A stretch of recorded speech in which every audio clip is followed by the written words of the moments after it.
मैं उस डरावनी रात को कभी नहीं भुला सकता, जिस रात मैंने अपना सबसे अच्छा दोस्त सूरज पाटिल को खो दिया था। सूरज और मैं बचपन से ही एक दूसरे के साथ थे। सूरज को मैं दोस्त कम और अपना सगा भाई ज्यादा मानता था। 10वीं कक्षा के बाद हम दोनों ने नासिक के एक कॉलेज में एडमिशन लिया।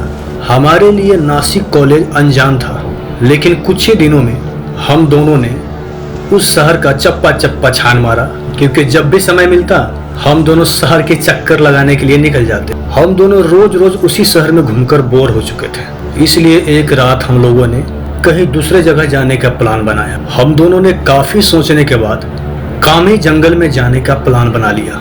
हम दोनों उस जंगल में कभी नहीं गए थे, सिर्फ उस जंगल के बारे में सुना था, पर हमने सिर्फ इतना सुना था कि कामी गांव का जंगल सिर्फ नाम का जंगल है, क्योंकि वहाँ जंगलों के अलावा कुछ भी नहीं था। कुछ लोगों का कहना था कि उस जंगल में एक भी जंगली जानवर नहीं है। हम लोगों ने भी सोचा कि तब तो वह जंगल रात बिताने के लिए बहुत ही अच्छी है। फिर हम दोनों ने जंगल की तरफ चलना शुरू कर दिया। शाम हो गई थी। हम दोनों जल्दी जल्दी जंगल की तरफ बढ़ रहे थे। उस दिन की रात पूर्णमासी की रात थी। मौसम भी अच्छा था, इसलिए हम दोनों खुशी खुशी जंगल की तरफ बढ़ रहे थे। कुछ दूर चलने पर कामी जंगल में हम लोग प्रवेश कर जाते हैं। कामी जंगल एकदम पूरा सूना सा लग रहा था। रास्ते में कोई गाड़ियां दिखाई नहीं दे रही थी। हमें लग रहा था कि रात ज्यादा हो गई है, इसलिए गाड़ियां दिखाई नहीं दे रही है। हम दोनों जंगल की तरफ बढ़ते जा रहे थे। हम लोग चलते चलते जंगल के काफी अंदर चले गए, लेकिन हमें ना गाड़ी दिखाई दे रहा था, न एक भी इंसान दिखाई दे रहा था। जंगल का पूरा रास्ता सुनसान पड़ा हुआ था। तभी हमें अचानक एक कुआं दिखाई देता है। यह कुआं अंग्रेजों का द्वारा बनाया गया था, जो 100 से 200 साल पुराना था। हम दोनों कुएं के पास जाकर खड़े हो गए। कुआं जंगलों के बीच में था। कुछ देर बाद हमें जंगल में एक रोने की आवाज सुनाई देने लगा।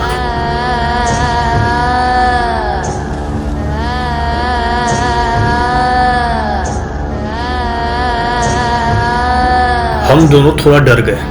कुछ देर बाद अचानक से धुआं ही धुआं उठने लगा। आसमान में काले काले बादल छाने लग गए। अजीब अजीब से रोने की आवाज आ रही थी। थोड़ा ज्यादा अंधेरा होने लग गया। हमारे सर के ऊपर से एक टिटहरी की आवाज ही आने लग गई।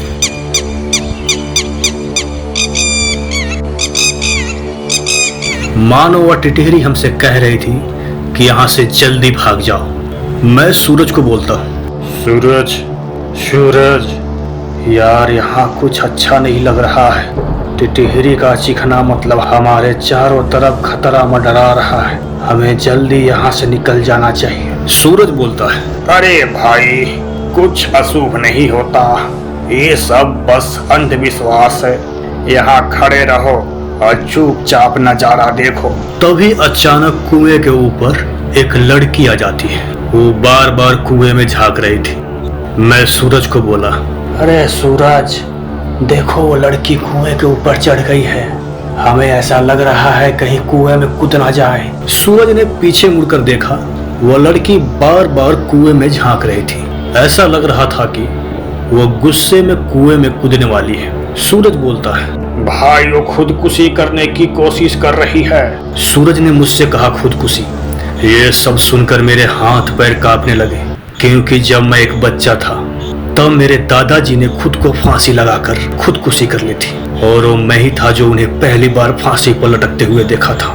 इधर सूरज उस लड़की को रोकने के लिए उसकी तरफ भागा, लेकिन मैं वहीं खड़ा रहा, क्योंकि किसी को मरते हुए मैं नहीं देख सकता था।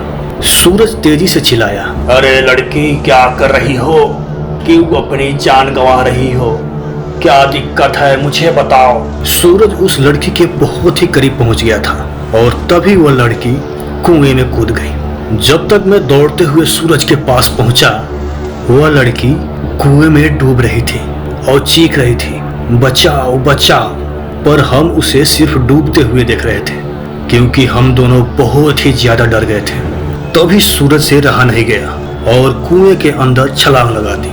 सूरज जैसे ही कुएं में कूदा, कुएं के आसपास में कोई लड़की नहीं थी, कोई आवाज नहीं आ रही थी। सूरज सोचा कि वह डूब गई होगी, लेकिन मेरी नजर जैसे ही कुएं की तरफ जाती है, अचानक वह लड़की फिर कुएं के ऊपर आके खड़ी हो गई। मैं तो इतना ज्यादा डर गया कि मेरे मुंह से कुछ आवाज ही नहीं आ रही थी। मुझे पूरा एहसास हो गया था कि यह कोई लड़की नहीं बल्कि यह एक चुड़ैल है। मैं बहुत ज्यादा डर गया था। तभी वो लड़की मेरे तरफ देखती है और अपना असली रूप में आ जाती है। मैं तो उसे देखते ही पूरा डर से कांपने लगता हूँ। चुड़ैल सूरज को बोलती है, क्या हुआ, मुझे ढूंढ रहे हो?